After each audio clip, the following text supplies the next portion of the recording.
বিশ্বের গড় তাপমাত্রা আগামী 5 বছর রেকর্ড বা প্রায় রেকর্ড উচ্চতায় থাকতে পারে বলে সতর্ক করেছে জাতিসংঘ।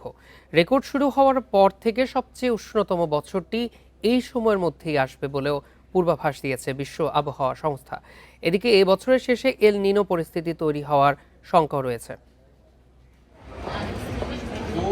বৈশ্বিক আবহাওয়া পরিস্থিতি নিয়ে বৃহস্পতিবার নতুন প্রতিবেদন প্রকাশ করেছে বিশ্ব আবহাওয়া সংস্থা WMO।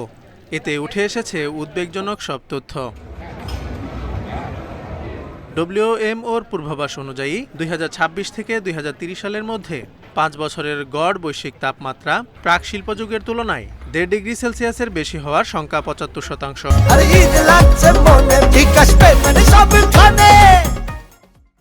এই সময়ে অন্তত একটি বছর 2024 সালের রেকর্ড ভেঙে সবচেয়ে উষ্ণ বছর হওয়ার শঙ্কা 86%।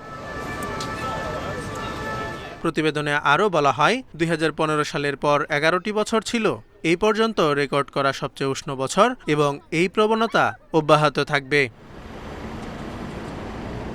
এদিকে বিশ্ব আবহাওয়া সংস্থার জলবায়ু পূর্বাভাস বিশেষজ্ঞ লিওন হারমানসন জানান 2026 সালের শেষের দিকে এল নিনো পরিস্থিতি তৈরি হওয়ার শঙ্কা রয়েছে, যা 2027 সালকে নতুন রেকর্ড গরমের বছরে পরিণত করতে পারে।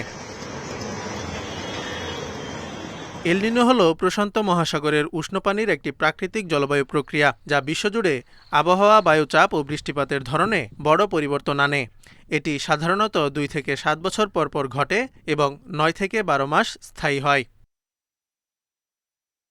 এদিকে আগামী 5 বছরে আর্কটিক অঞ্চলে শীত মৌসুমে স্বাভাবিকের তুলনায় প্রায় 2.8 ডিগ্রি সেলসিয়াস বেশি তাপমাত্রা হতে পারে। একই সময়ে আফ্রিকার সাহেল, উত্তর ইউরোপ, আলাস্কা ও সাইবেরিয়ায় অতিরিক্ত বৃষ্টিপাত এবং আমাজন অঞ্চলে খরার শঙ্কাও রয়েছে। বিশেষজ্ঞরা বলছেন 2015 সালের প্যারিস জলবায়ু চুক্তির লক্ষ্য অনুযায়ী বৈশ্বিক উষ্ণায়নের গড় 1.5 ডিগ্রি সেলসিয়াসের মধ্যে রাখার কথা বলা হলেও এই সীমা অতিক্রমের প্রবণতা ক্রমেই বাড়ছে। Zobayer Hossain, independent news.